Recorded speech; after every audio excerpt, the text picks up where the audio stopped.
I've had a few delivery jobs that had given me the creeps. One or two that I was pretty sure I was about to be robbed.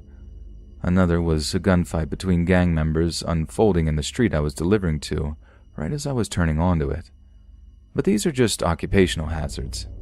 Yeah, it sucks, but I guess you do get over them. Only one delivery job really, truly terrified me. The only one that scares me to think about even today.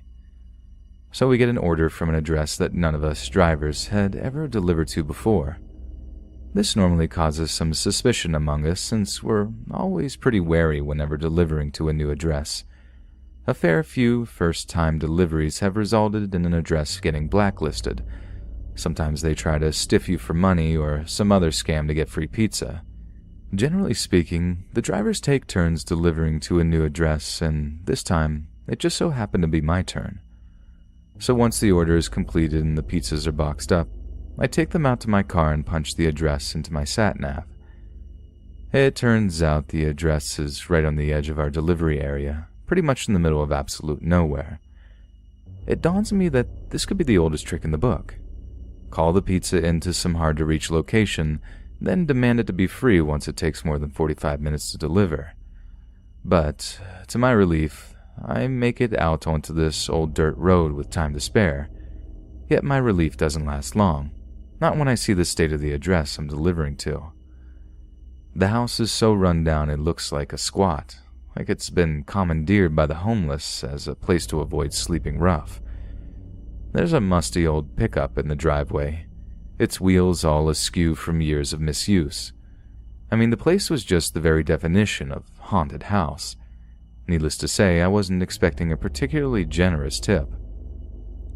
As I take the pizzas out from the passenger seat of my car, I start hearing this faint, whining noise. My ears prick up immediately and I freeze, trying to work out just what the sound is and where it's coming from. I come to realize it's the sound of a violin being played, but more accurately, it was the sound of a violin being played very badly. These discording noises carried on as I walked up the dirt pathway toward the porch and the front door. The sound of some old violin bow being dragged across dry old strings that were way out of tune. Creepy, sure, but that's not what terrified me. When I knocked on the front door, the screaming cat violin sounds ceased instantly. A few moments of silence went by before I began to hear slow, heavy footsteps growing steadily closer. I can't be certain, but I'm almost sure I heard someone breathing on the other side, these heavy, labored breaths as I waited for the door to open. The silence was broken by a metallic snap of the door unlocking, before hurried footfalls sounded on the other side. Someone had unlocked the door, then scampered away from it as if they were overtly skittish about visitors. Hello? I got your pizza order here. I remember asking, feeling the tension rise as silence once again engulfed the scene. Come inside, mister. A childish voice came from the other side.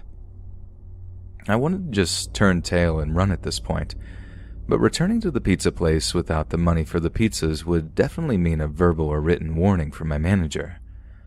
I already had one for turning up late. I couldn't afford another. So, reluctantly, I took hold of the door handle, turned it, and walked inside. The interior of the house was bathed in darkness, only a handful of weak oil lamps to give me any sense of the layout. A figure was crouched on a nearby sofa, the old violin laying next to it. There's 15 on the table there, mister. The person sounded like a child, but they looked bigger than they should have. On the small, dusty coffee table in front of the couch, there's a pile of change in little piles. Normally, I'd have taken issue with this, but to be honest, I was desperate to get out of there at that point. I'd have taken any form of currency. As I stooped down to start sliding the little piles of coins into my cupped palm, I started to hear the kid's labored breathing again, but I dared not look towards him. I could see its legs in my peripheral vision, and even then, I could see how unnaturally long they were. This person was not a child. Sorry about the coins, mister. I saved them up. I saved them all up to afford this treat for myself.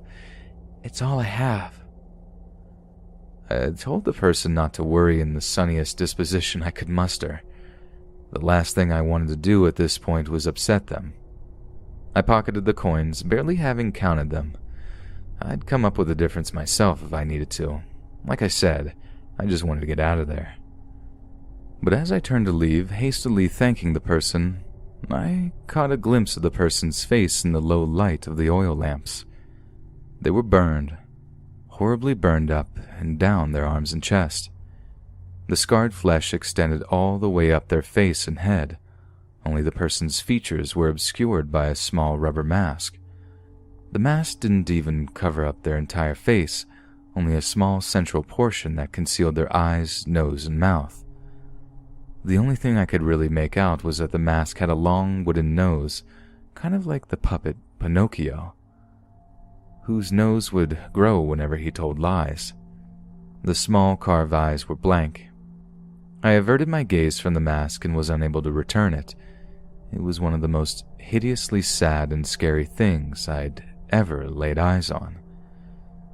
Just as I had reached the front door, I heard that same childlike voice emanating behind me. Want to hear me play a song, mister?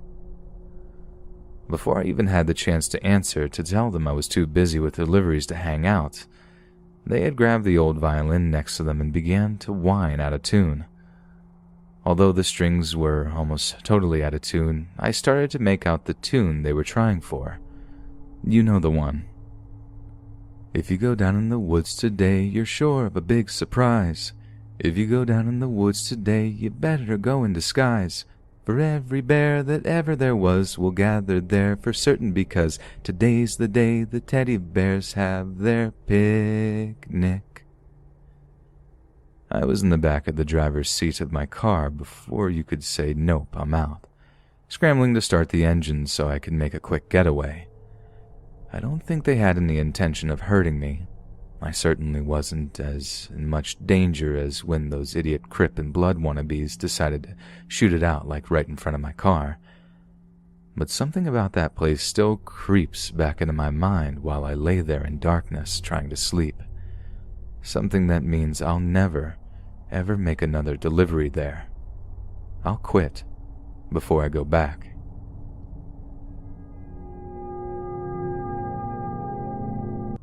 I'm ashamed to say it, but it needs to be said. I screwed up on my job and a man died because of it. Not just a man I was being paid to protect. Usually it can be forgiven for making a mistake on my first job.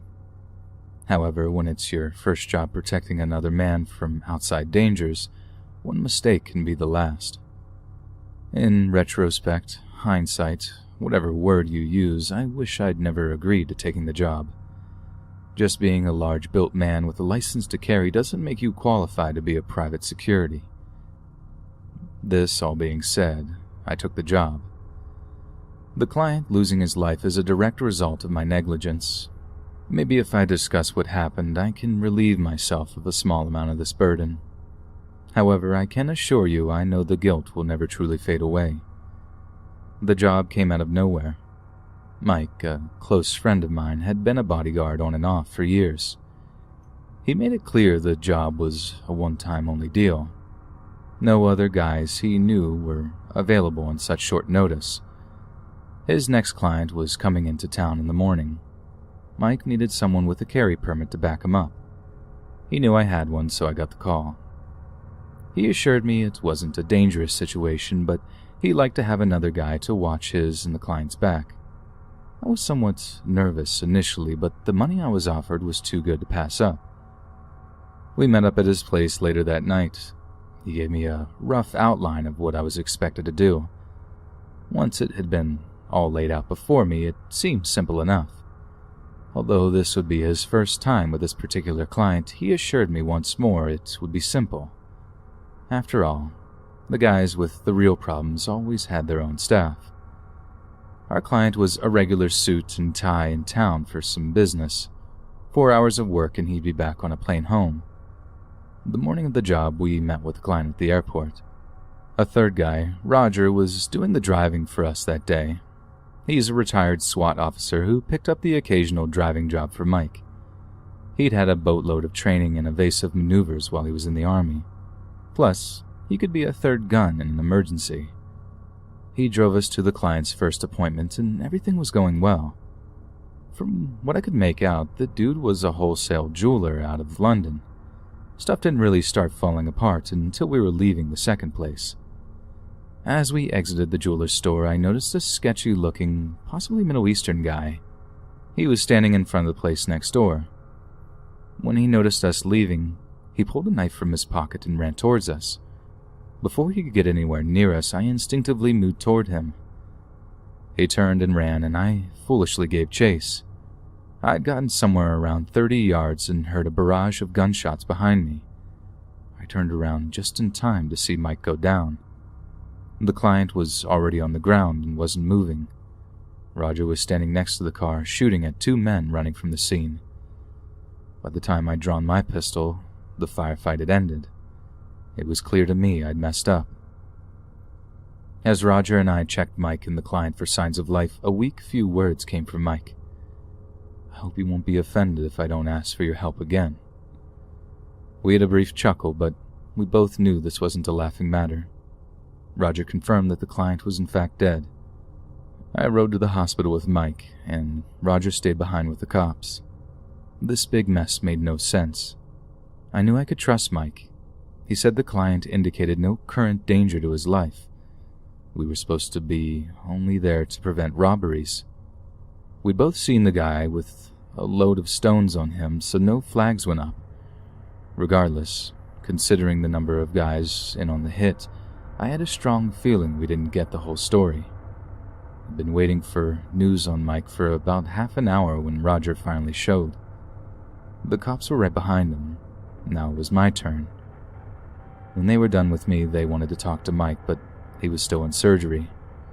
2 hours later, we got the good news. He was going to make it, but he'd be in the hospital for the next week at the least. For the next 9 days, I stayed at his side. It was the least I could do. The following morning, we had our first discussion since the shooting. "You do realize the guy with the blade was a decoy, right? Became pretty obvious once I heard you all yell at me to come back. Listen, don't feel guilty, it's not your fault. I've fallen for dumber things than that." We continued our talk for a while until Mike fell asleep. No matter what he said, though, I'd always feel bad. A man lost his life, after all. The detectives showed up later that day and pumped him for any new info, but Mike had none. Mike was released 8 days later. Neither of us heard anything new until Roger called Mike 5 days later with some inside information he'd gotten from one of his pals. The client had been far from honest with us. He had hired us because he was involved in a deal with some men in which he screwed them out of $100,000. They had made it known if he was to return to the States, he'd be whacked. If Mike would have known this beforehand, he wouldn't have taken the job. That's likely why the dirtbag kept it quiet. Somehow this bit of info had made it past the background check.